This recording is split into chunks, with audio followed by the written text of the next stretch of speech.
ينظر الله تعالى إلى تنافسكم فيه أو كما قال عليه الصلاة والسلام۔ اللہ رب العزت کا بے انتہا کرم ہے کہ اس نے ہم سب کو ایک بار پھر رمضان کا مبارک اور مقدس مہینہ عطا فرمایا ہے۔ رمضان عربی زبان میں رمضن سے نکلا ہے، جس کے معنی شدت اور تیزی کے ہیں۔ گویا ہم نے اور آپ نے گناہوں کی کثرت کی بنیاد پر اپنے گناہوں کی آگ کو بہت تیز کر رکھا تھا۔ اللہ رب العزت نے رمضان کا مبارک مہینہ عطا فرما کر ہمارے گناہوں کو دھونے کا، ہماری مغفرت کا اور ہمارے لیے نجات کا ایک سامان کر دیا۔ رمضان کا یہ لفظ گویا خود اپنا معنی بتا رہا ہے کہ اللہ رب العزت نے اس کی عبادتوں کے ذریعے سے، روزہ تراویح وغیرہ کے ذریعے سے بندوں کے گناہوں کی آگ کی اس شدت کو اور تیزی کو مٹانے کا اور ختم کرنے کا گویا سامان انسانوں کو عطا فرمایا ہے۔ رمضان المبارک کا مقدس مہینہ جناب رسول اللہ صلی اللہ علیہ وسلم کو اس کا انتظار رہتا تھا، اور اس کے اہتمام کا حال یہ تھا کہ بعض روایات میں وہ دعا ہے جو ہم سنتے رہتے ہیں۔ رمضان کے چاند سے 2 چاند پہلے رجب کے مہینے میں آقا علیہ الصلاۃ والسلام جب چاند دیکھتے تو یہ دعا فرماتے: اللہم بارک لنا فی رجب و شعبان وبلغنا رمضان، کہ خدایا ہمارے لیے رجب اور شعبان کے مہینے میں برکت عطا فرمائیے، ہماری زندگیوں میں برکت عطا فرمائیے، اور ہماری زندگیوں میں اتنی برکت دیجیے کہ ہم رمضان کے مبارک مہینے کو پا سکیں۔ ہمیں رمضان کا مہینہ عطا فرمائیے، ہمیں رمضان تک پہنچا دیجیے۔ یہ آقا علیہ الصلاۃ والسلام کی دعاؤں میں ہے، جس سے اندازہ ہوتا ہے کہ خود آپ علیہ الصلاۃ والسلام کو بھی اس ماہ مبارک کا انتظار رہتا تھا، اور آپ علیہ الصلاۃ والسلام اس کے آنے سے پہلے ہی اس کی تیاریاں شروع فرما دیا کرتے تھے۔ ہمارے بزرگوں کے یہاں بھی رمضان کے مہینے کا بہت پہلے سے انتظار اور اہتمام ہوتا تھا۔ ایک بڑے مشہور بزرگ اور تابعی گزرے ہیں، حضرت ابن الفضل رحمہ اللہ۔ وہ فرماتے تھے کہ ہمارے یہاں رمضان کا ایسا اہتمام ہوتا کہ 6 مہینے پہلے ہی سے یہ دعا کرتے: کانوا یدعون اللہ 6 اشہر ان یبلغہم رمضان۔ 6 مہینے سے یہ دعا ہوتی تھی کہ خدایا ہمیں رمضان تک پہنچا دیجئے، رمضان کا مہینہ عطا فرما دیجئے۔ پھر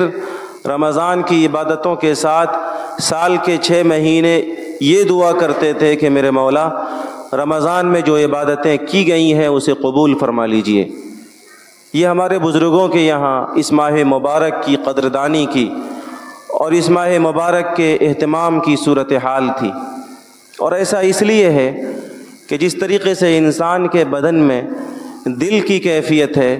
کہ اگر دل سالم ہے تو ہمارا جسم سالم ہے، اور اگر یہ قلب اور دل فیل ہو جائے،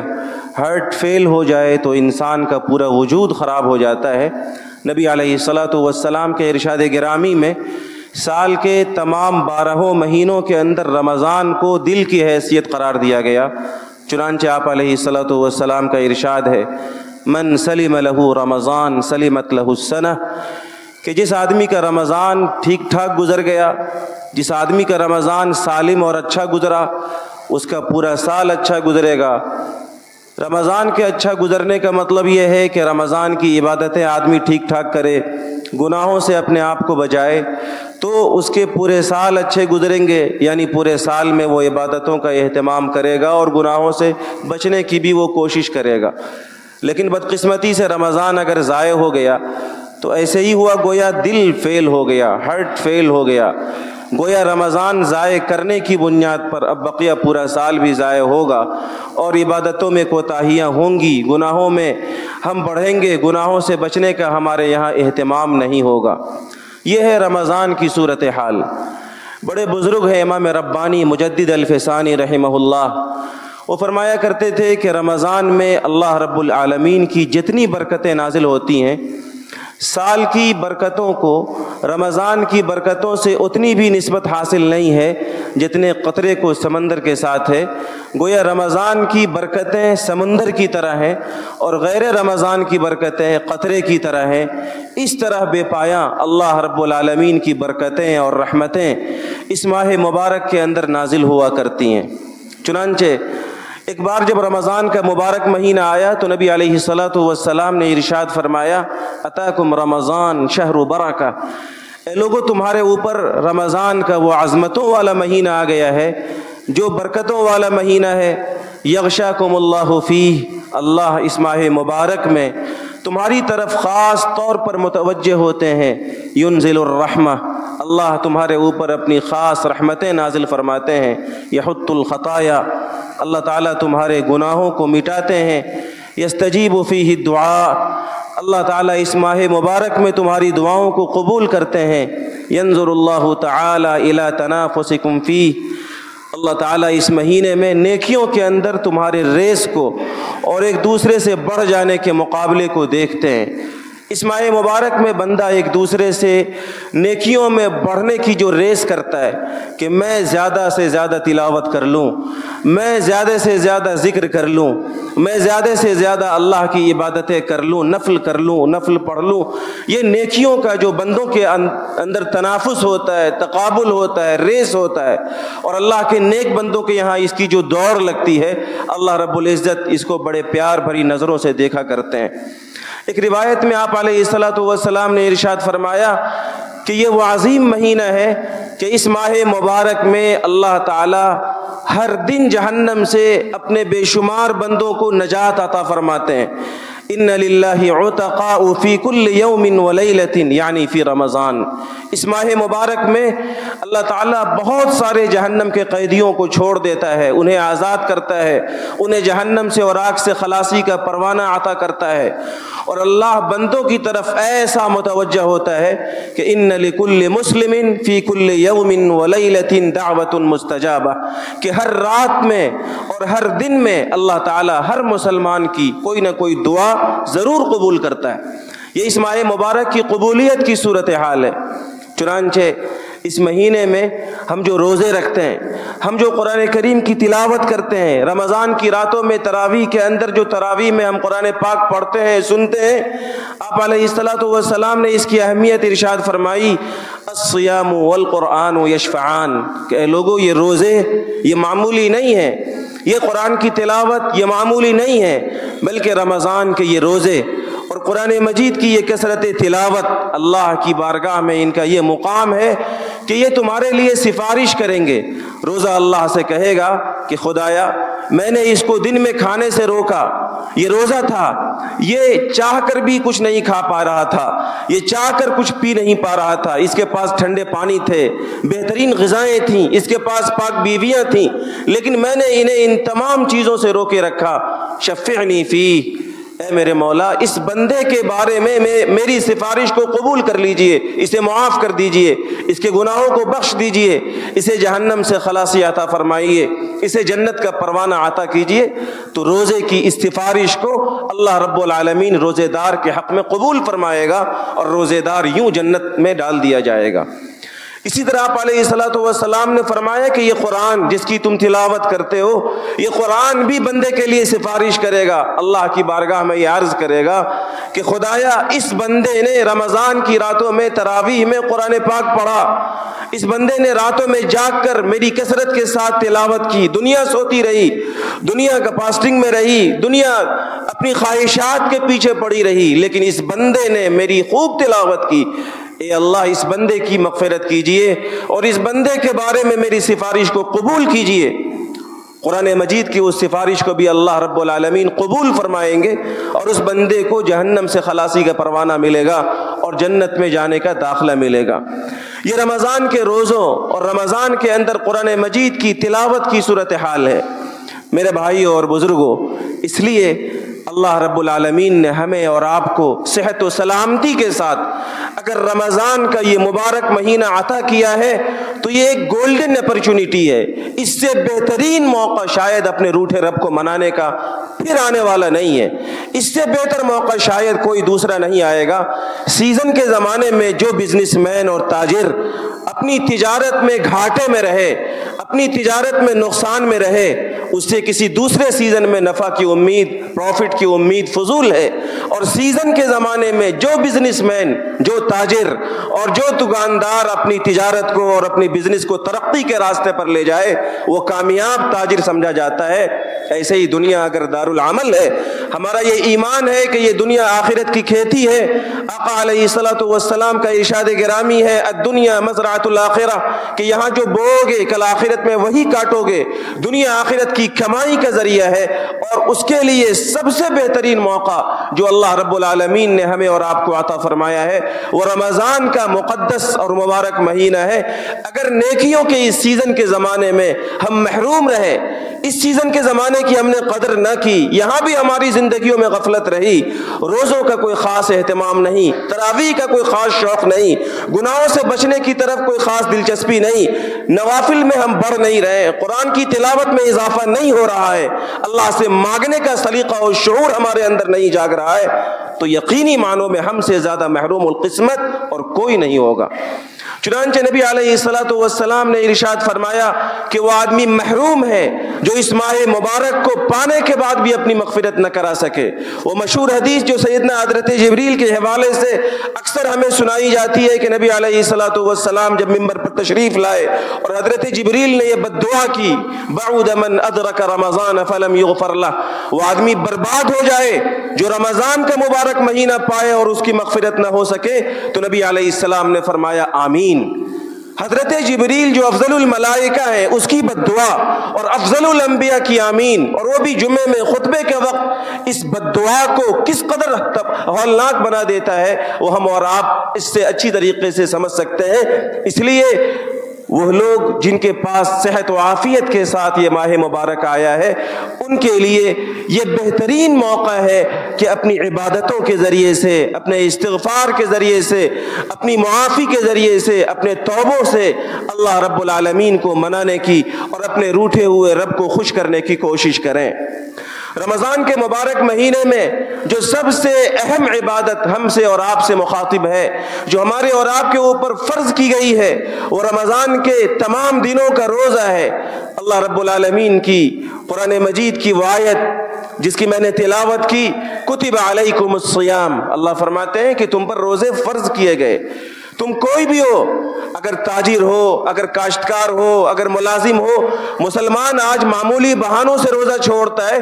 اللہ رب العزت نے تمام مسلمانوں کو خطاب کر کے یہ بات ارشاد فرمائی ہے کتب علیکم یا ایھا الذین آمنوا, اے ایمان والو اگر تم میری ذات پر ایمان لاتے ہو, آخری نبی کی رسالت پر یقین ہے, قرآن مجید پر تمہارا ایمان ہے, تو تم کوئی بھی ہو کتب علیکم, تم پر فرض کیے گئے رمضان کے روزے. رمضان کے روزے ہر حال کے اندر ایمان والوں پر فرض کیے گئے. اور آقا علیہ الصلوۃ والسلام نے ارشاد فرمایا جعل اللہ صیامہ فریضہ, اس کے جتنے بھی دن آئے 29 ہو یا 30, ان تمام دنوں کے روزوں کو اللہ رب العالمین نے میری امت کے لوگوں تم تمام پر فرض قرار دیا ہے. ایک حدیث میں آپ نے فرمایا ان اللہ افترض علیکم صیامہ, کہ اللہ رب العالمین نے اس ماہ مبارک کے روزوں کو تم پر فرض قرار دیا. اور یہ ایسا فریضہ نہیں ہے کہ ہم محنت کریں اور ہمیں کچھ نہ ملے, ہم اللہ کے لیے بھوکے پیاسے رہیں اور ہمیں کچھ نہ دیا جائے, نہیں, بلکہ آقا علیہ الصلوۃ والسلام نے بڑی فضیلت ارشاد فرمائی. آپ نے فرمایا من صام رمضان ایمانا واحتسابا غفر له ما تقدم من ذنبه, جو آدمی اللہ کی ذات پر مضبوط ایمان کے ساتھ اور اللہ کی ذات سے ثواب کے یقین کے ساتھ روزہ رکھتا ہے, اللہ رب العالمین اس کے پچھلے تمام گناہوں کو معاف فرما دیتا ہے. ایک روایت میں آپ نے فرمایا الصوم لی وانا اجزی بہ, کہ بندہ روزہ میرے لیے رکھتا ہے اور میں خود اس کا بدلہ دیتا ہوں. اور بعض روایات میں ہے وَأَنَا أُجْزَىٰ بِهِ, کہ بندہ میرے لیے روزہ رکھتا ہے اور میں اس کا بدلہ خود ہو جاتا ہوں. جس بندے کا آقا خود اسے مل جائے، اس بندے کے لیے اس سے بڑا کوئی انعام نہیں ہو سکتا۔ میں نے اپنے والد صاحب رحمۃ اللہ علیہ سے ایک واقعہ یا لطیفہ سنا کہ ایک بادشاہ تھا جس کی کئی وادیاں تھیں، ایک وادی سے اسے بہت پیار تھا، بڑی محبت تھی، اس کو وہ بہت قریب رکھتا تھا، دوسری وادیوں کو بڑا رشک آتا تھا، بڑی جلن ہوتی تھی کہ بادشاہ سلامت اس وادی سے بڑی محبت کرتے ہیں اور ہم سے اتنی محبت نہیں کرتے، ساری کی ساری حسد اور جلن کے اندر مبتلا تھی۔ بادشاہ کو جب یہ بات معلوم ہوئی تو انہوں نے اپنی اس وادی سے محبت کی وجہ بتانے کے لیے اور اس سے قربت کی بنیاد بتانے کے لیے ایک مرتبہ امتحان کے طور پر یہ بات کہی کہ ایسا ہے، اس دن ساری باندیاں وہاں موجود تھی، ساری باندیوں سے بادشاہ نے کہا کہ دیکھو آج تم میں سے مجھ سے جو انعام مانگے گا میں اسے وہ انعام دوں گا، جو مانگے گا منہ بولا انعام اسے دیا جائے گا۔ کسی نے کچھ مانگا، کسی نے ہیرے مانگے، کسی نے سونے مانگے، کسی نے چاندی مانگے، کسی نے کوئی محل مانگا، کسی نے کہیں کی جاگیر مانگی، جس نے جو مانگا اس بادشاہ نے اپنے وعدے کے مطابق اسے وہ انعام دے دیا۔ اخیر میں اس وادی کا نمبر آیا جس پر بادشاہ بڑا فریفتہ ہوتا تھا، جس سے بڑی محبت اور قربت کا اظہار کیا کرتا تھا، اس سے بھی کہا گیا کہ مانگو، تم بھی مانگو تمہیں بھی دیا جائے گا۔ جب اس وادی کا نمبر آیا تو اس وادی نے بادشاہ کے اوپر اپنا ہاتھ رکھ دیا کہ مجھے تو بادشاہ چاہیے، مجھے دنیا جہان کی کوئی چیز نہیں چاہیے، اگر یہ بادشاہ مجھے مل گیا تو اس سے بڑا کوئی انعام میرے لیے نہیں ہے۔ اس وادی کی اس حاضر جوابی اور اس وادی کے اس حسن انتخاب پر دوسری تمام وادیوں کو پتہ چل گیا کہ بادشاہ سلامت اس وادی سے اتنی محبت کیوں کرتے ہیں جس کے بدلے میں اس وادی کو خود بادشاہ مل رہا ہے۔ اس سے اندازہ کیجئے کہ جس بندی کو خود اس کا آقا مل جائے، خود اللہ مل جائے، خود اللہ ہمارا ہو جائے، اس سے بڑا کوئی انعام نہیں ہو سکتا۔ اور یہ بشارت اور یہ وعدہ رسول اللہ صلی اللہ علیہ وسلم نے اس طرح صرف روزے کے بارے میں ارشاد فرمایا کہ تم میرے لیے روزہ رکھو، بدلے میں میں خود تمہیں مل جاؤں گا، اور جس کو اللہ مل جائے پوری کائنات اس کی ہے اور اس کے لیے کوئی غم نہیں ہے۔ میرے بھائیوں، جہاں روزے کی یہ فضیلتیں ہیں وہیں رمضان کے کسی روزے کو چھوڑ دینا، سرے سے نہیں رکھنا، یا رمضان کے کسی روزے کو رکھ کر بغیر کسی شرعی مجبوری کے جان بوجھ کر توڑ دینا، یہ اللہ رب العالمین کے غضب کو بھڑکانے والا ہے، اور یہ اتنی بڑی محرومی کی بات ہے کہ آدمی پوری زندگی روزہ رکھتا رہ جائے، رمضان کے اس ایک روزے کی فضیلت کو نہیں پا سکتا۔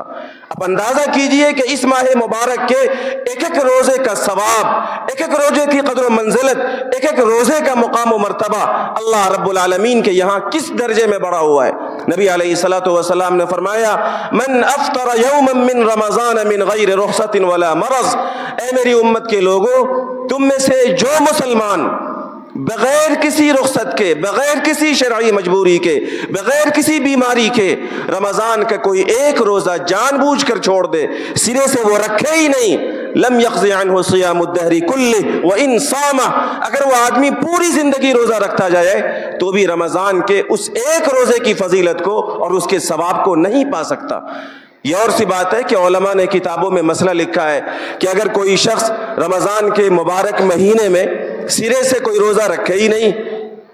ارادہ ہی نہیں تھا روزہ رکھنے کا، روزہ نہیں رکھا اس نے، تو بعد کے دنوں میں ایک روزہ رکھ لے، ایک روزے کے بدلے میں ایک روزہ، تو اس ایک روزے کی قضا ہو جائے گی، لیکن روزے کا ثواب جو رمضان کے روزے کی فضیلت تھی وہ اسے نہیں ملے گی۔ روزے کی قضا تو ہو گئی، فرض تو ذمے سے ساقط ہو گیا، لیکن وہ فضیلت جو ملنے والی تھی وہ فضیلت نہیں ملنے والی۔ اور اگر کوئی محروم رمضان کے مبارک مہینے میں سحری کھا لیا، نیت کر لی، روزہ رکھنے کا ارادہ ہو گیا، اور پھر دن میں بھوک لگی، پیاس ستائی، مزدوری کرنے کے لیے گیا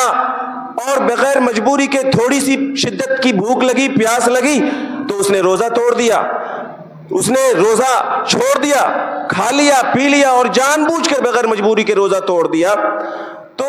پھر ایسے شخص کے بارے میں یہ حکم ہے کہ اسے کفارہ ادا کرنا پڑے گا،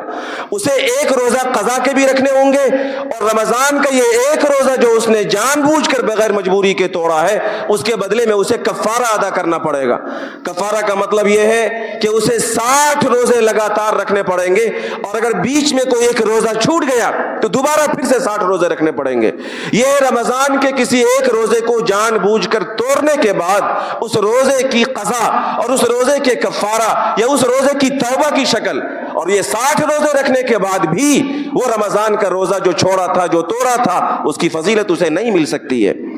رمضان کے روزوں کی اس قدر اہمیت اور فضیلت نبی پاک علیہ الصلوۃ والسلام نے ارشاد فرمائی ہے. اس لیے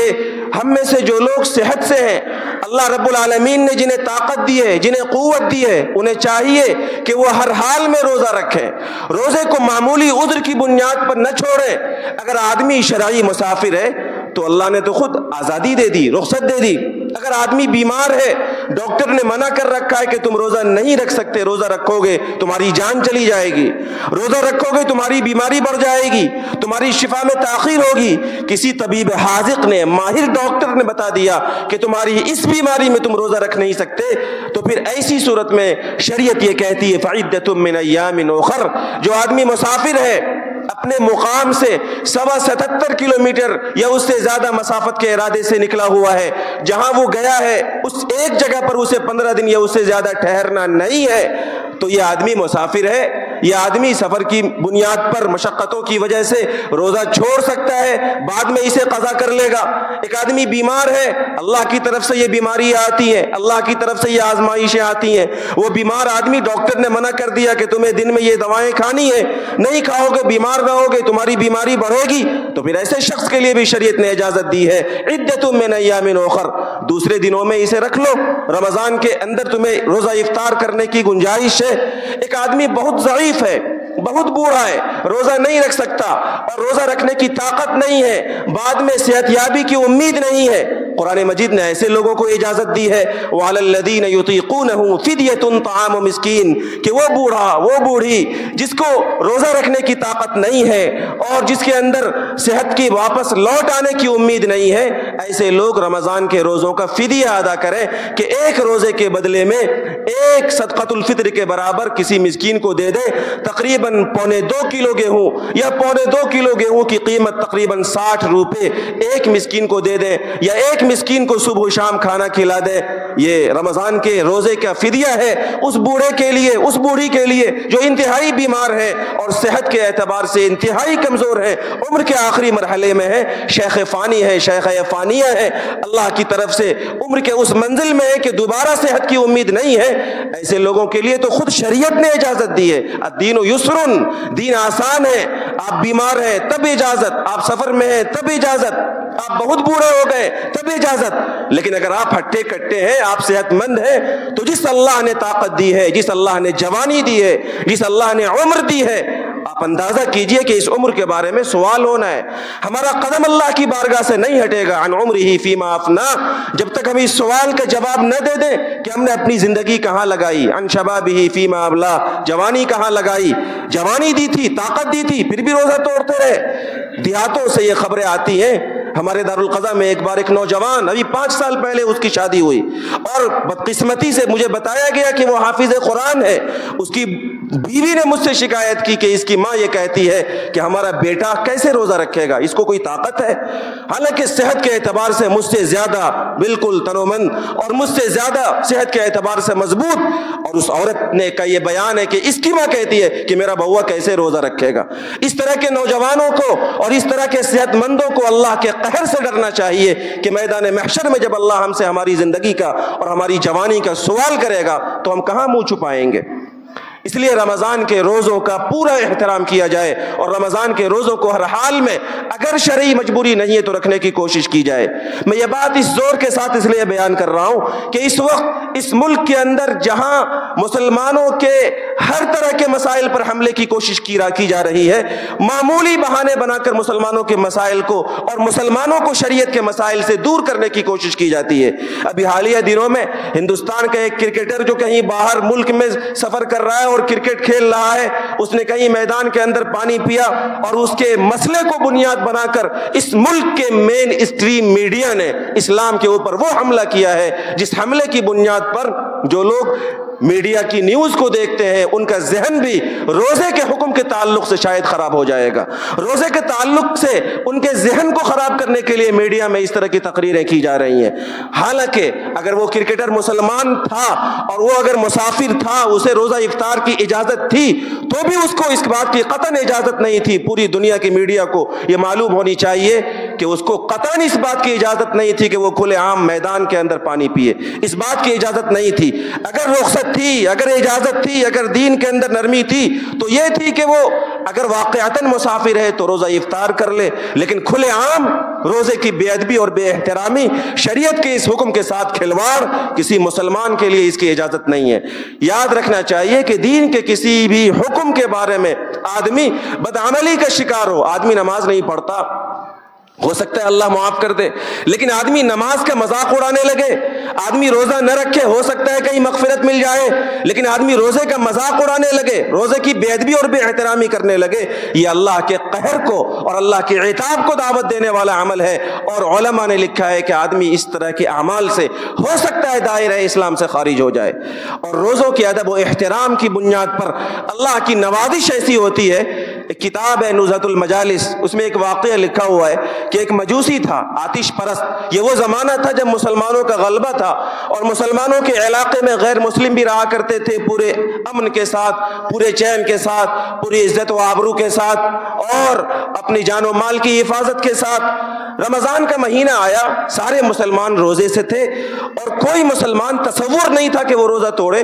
اسی زمانے میں اسی علاقے میں ایک مجوسی، ایک آتش پرست جو مسلمان نہیں ہے، اس کے بیٹے نے دن کے اندر کھلے عام کھانا کھا لیا۔ اب یہ مجوسی جس کے اوپر روزہ فرض نہیں ہے، یہ آتش پرست ہے، یہ آگ کا پجاری ہے، یہ مسلمان نہیں ہے، اس نے اپنے بیٹے کو ڈانٹا کہ بے ادب، تمہیں شرم نہیں آتی؟ رمضان کا مہینہ ہے، سارے مسلمان روزہ رکھے ہوئے اور تو کھلے عام کھا رہا ہے، تجھے حیا نہیں ہے، تیرے اندر غیرت نہیں ہے، تیرے اندر شرم نکل چکی ہے۔ اس نے اپنے بیٹے کو ڈانٹا، پھٹکارا، بات آئی گئی، ختم ہو گئی، اس مجوسی کا انتقال ہو گیا۔ اسی علاقے میں ایک بزرگ رہتے تھے، انہوں نے خواب میں اس مجوسی کو دیکھا تو دیکھا کہ وہ جنت کے اندر ٹہل رہا ہے، جنت کے مزے لے رہا ہے۔ اس بزرگ نے اس سے پوچھا کہ بھائی دنیا میں تو مومن تو نہیں تھا، تو تو مجوسی تھا، تو تو آتش پرست تھا، تجھے جنت کیسے مل گئی؟ تو اس نے یہ واقعہ سنایا کہ حضور میں واقعتاً مجوسی تھا، میں مومن نہیں تھا، لیکن رمضان کے مہینے میں میرے بیٹے نے ایک بار کھانا کھایا جس پر میں نے اسے تنبیہ کی اور رمضان کے روزوں کا ادب اور احترام کرنے کا سبق اسے سکھایا۔ اللہ رب العزت کو میری وہ ادا اتنی پسند آئی کہ موت سے پہلے مجھے کلمہ نصیب ہوا اور اللہ رب العزت نے ایمان پر مجھے موت عطا فرمائی، جس کی بنیاد پر آج میں جنت کے اندر ٹہل رہا ہوں۔ ایک مجوسی، ایک مشرک، ایک کافر اگر روزے کا احترام کر کے مسلمان ہو سکتا ہے، اللہ کی نوازش اس کو ایسی مل سکتی ہے کہ وہ ایمان کی دولت سے سرفراز ہو سکتا ہے، تو ہم اور آپ ایمان والے اگر رمضان کے روزوں کا ادب و احترام کریں تو کیسے نوازے جائیں گے، اس کا اندازہ آپ کیجئے۔ رمضان کا دوسرا عمل یہ ہے کہ ہم تراویح کا اہتمام کریں۔ عام طور سے ہمارے علاقوں میں تراویح کے اندر بڑی اکتاہٹ ہونے لگتی ہے۔ ہمارے بزرگوں کے یہاں یہ معمول لکھا ہوا ہے کہ رمضان کی پوری رات مختلف حافظوں سے وہ قرآن کریم سنا کرتے تھے، ایک ختم نہیں، کئی ختم مختلف حافظوں سے عشاء کے بعد سے لے کر فجر تک قرآن پاک سننے کے اندر لگایا جا رہا ہے۔ قرآن مجید کو اس ماہ مبارک سے بڑا خاص تعلق حاصل ہے۔ اللہ نے اس مہینے کے تعارف ہی کرایا ہے، شہر رمضان الذی انزل فیہ القرآن، اے لوگو یہ وہ مہینہ ہے جس کے اندر قرآن اترا۔ اب جس مہینے کا اللہ تعارف کرا رہا ہے قرآن کے ساتھ، اس ماہ مبارک کی راتوں میں، دن میں نہیں۔ اگر دن میں تراویح ہوتی تو ہم میں سے اکثر لوگ شاید بیٹھی کے پڑھتے یا گھروں کے اندر ہوتے، یہ تو اللہ نے راتوں کے اندر پڑھنے کا حکم دیا۔ کھا پی کر آئے ہیں ماشاءاللہ، بشاشت لوٹ آئی ہے۔ رمضان کی راتوں میں 1.5 گھنٹے بھی ہمارے لیے اللہ کی بارگاہ میں پابندی کے ساتھ کھڑا رہنا مشکل ہوتا ہے۔ کوئی 8 پڑھ کے جا رہا ہے، کوئی 10 پڑھ کے جا رہا ہے، کوئی بالکل نہیں پڑھ رہا ہے، کوئی کچھ پڑھ کے بیٹھا ہوا ہے، کوئی رکوع کا انتظار کر رہا ہے۔ میرے بھائیوں، پورے شوق اور ذوق کے ساتھ قرآن مجید کو سنیے۔ اللہ کا یہ عظیم کلام اس لائق ہے کہ اسے دل کے کانوں سے سنا جائے اور پورے شوق سے آپ اللہ کی بارگاہ میں کھڑے رہیے۔ نبی علیہ السلام کے اس عمل کو یاد کیجئے کہ آقا علیہ السلام باوجود ہر طرح کے بشارتوں کے اتنا لمبا قیام کرتے تھے کہ آپ کے پاؤں مبارک سوج جاتے تھے، آپ کے پاؤں مبارک پھٹ جاتے تھے۔ آخر ہم انہی کے نام لیوا ہیں، انہی کی امت ہیں، گناہوں کے اندر ڈوبے ہوئے ہیں۔ رمضان کی راتوں میں نبی علیہ السلام کی سنت پر عمل کے جذبے سے کم از کم 1.5-2 گھنٹے اگر تراویح کے اندر ہمارے صرف ہوتے ہیں تو اسے پورے شوق اور ذوق کے ساتھ خرچ کرنا چاہیے۔ اور رمضان کے روزوں کی حفاظت کے لیے بھی ہمیں یہ چاہیے کہ اس ماہ مبارک میں خوب قرآن پڑھیں، خوب قرآن پڑھیں۔ ہمارے بزرگوں کے یہاں خاص طور سے حضرت امام اعظم ابو حنیفہ رحمۃ اللہ علیہ کا معمول نقل کیا گیا کہ رمضان کے مہینے میں 63 ختم قرآن مجید پڑھتے تھے، روزانہ دن میں، روزانہ رات میں، اور 3 ختم تراویح میں۔ امام اعظم جن کا ہم نام لیتے ہیں، جن کے مسلک کی ہم فروعی مسائل میں پیروی کرتے ہیں، ان کا معمول ہے کہ 63 ختم قرآن مجید کرتے تھے۔ اور سیدنا شیخ عبد القادر جیلانی رحمۃ اللہ علیہ جو ہم سب کے مسلم بزرگ ہیں، انہوں نے خود اپنا معمول لکھا ہے کتاب کے اندر کہ 15 سال رمضان کے علاوہ بھی میری زندگی کے ایسے گزرے کہ عشاء کی نماز پڑھ کے میں گھر کے اندر ایک کھوٹی پکڑ کر کھڑے ہو جاتا اور فجر تک پورا قرآن مجید پڑھ لیتا۔ 15 سال تک یہ معمول اس بزرگ کا نقل کیا گیا، تب جا کر انہیں اللہ نے ولایت کے اس مقام پر پہنچایا کہ ہزاروں لاکھوں بندگان خدا کو ان کے ذریعے سے ہدایت ملی۔